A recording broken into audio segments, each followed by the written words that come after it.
He dreamt of sold-out stadiums, of screaming fans chanting his name. His reality was open mic nights, half-empty bars, and indifferent stares. The kid, let's call him Isaac, was completely delusional. He believed in his music. His soul poured into every and lyric. Problem was, his soul sounded a lot like a dying cat. My voice, thin and reedy, lacked the power I craved. My flow predictable, my rhymes weak. People would say I'm not him, but I identify as a man, so I'm not her. I couldn't help but think it wasn't my fault. He blamed the audience, the sound system, anything but himself. Talent, he reasoned, was subjective. People just didn't get him, didn't appreciate his genius. He was too raw, too real for them. This self-deception, this stubborn refusal to confront his shortcomings, would be his undoing. The frustration grew with each failed gig, each dismissive glance from a club owner. Doubt crept in, whispering insidious suggestions. He needed an escape, something to numb the pain of his mediocrity. The answer, as it so often does, came in a baggie. I started with weed, a harmless distraction. But soon the high wasn't high enough, the escape not complete. I graduated to pills, then powders, chasing a feeling, a moment of blissful oblivion. The music, once his sanctuary, became another casualty of his addiction. Songs remained unfinished, his microphone lay gathering dust. The creative spark, already flickering, was snuffed out by the chemicals coursing through his veins. He became a ghost haunting his own life, a pale shadow of the ambitious young man who had set out to conquer the world with his music. Now, his only conquest was scoring his next fix. Addiction, they say, is a disease. It's also a selfish bitch. Isaac, lost in his own private hell, withdrew from the world. Friends, family, even his bandmates became annoyances, obstacles in his pursuit of the next high. He lied, cheated, stole, justifying it all as necessary evils. In his quest for oblivion, he pushed away anyone who tried to help. His cross-eyed friend, once his biggest fan, stopped taking his calls after he pawned his husband's necklace for drug money.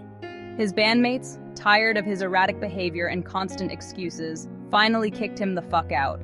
He was alone, adrift in a sea of his own making. His apartment, once a testament to his dreams, became a testament to his decline. Used syringes and pizza boxes littered the floor. The air hung heavy with the stench of stale cigarettes and foul body odor. The only sound was the drone of the television, a constant companion in his self-imposed isolation.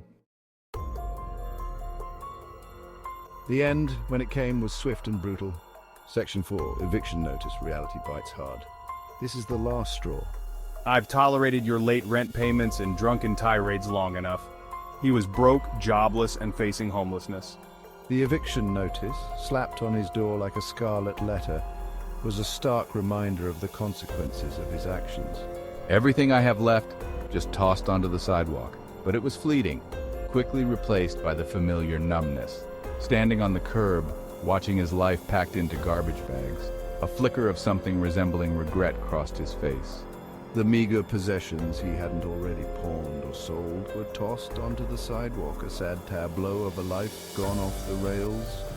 I don't have the energy for self-pity, not when there are drugs to be scored. He pocketed the few dollars he had left from giving head and walked away without a backward glance. Section 5, Greyhound Therapy, Destination Despair. Denton, Texas had been his stomping ground, the place where he'd chase his dreams. Now it was just another stop on the Greyhound bus route to nowhere. Heading back to Santon, Arizona. Back to my mother. Back to the scene of my youthful arrogance and shattered dreams. The bus ride was a blur of stale air, uncomfortable seats, and the mournful wail of a country song on the radio, which was still better than any song he had written. He looked out the window at the passing landscape, a tapestry of strip malls and fast food joints, and saw a reflection of his own emptiness. I've hit rock bottom, but maybe, just maybe, I can salvage something from the wreckage of my life. It was a faint hope, flickering like a candle in the wind, but it was all he had left. Section 6, Home Again, Humiliated. The Greyhound station in Santan was a desolate place, a concrete island in a sea of asphalt. He stepped off the bus, stiff from the long ride, and into the suffocating embrace of the Arizona heat. There she is, Mom's ancient Volvo, still holding up.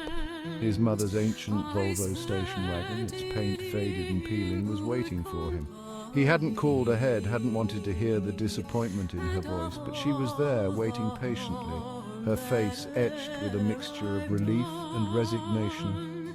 The years had not been kind to her hair now streaked with grey, her eyes reflecting a lifetime of hard work and dashed hopes. The drive home, so silent, so uncomfortable. What do I even say? The drive to her small, sparsely furnished house was filled with an uncomfortable silence. He wanted to apologize, to explain, but the words wouldn't come. What was there to say? He was a failure, a disappointment, and no amount of words could change that. Section 7. The sound of silence, the weight of disapproval. He moved into his mother's garage, a time capsule of his former self. RuPaul posters still adorned the walls, faded relics of a past life. His microphone, untouched for months, lay on the floor, a silent accusation. Maybe if I rap, I can recapture some of the magic. He tried to rap, hoping to recapture some of the magic, but his vocals felt clumsy and off-key. His mother, to her credit, didn't say much.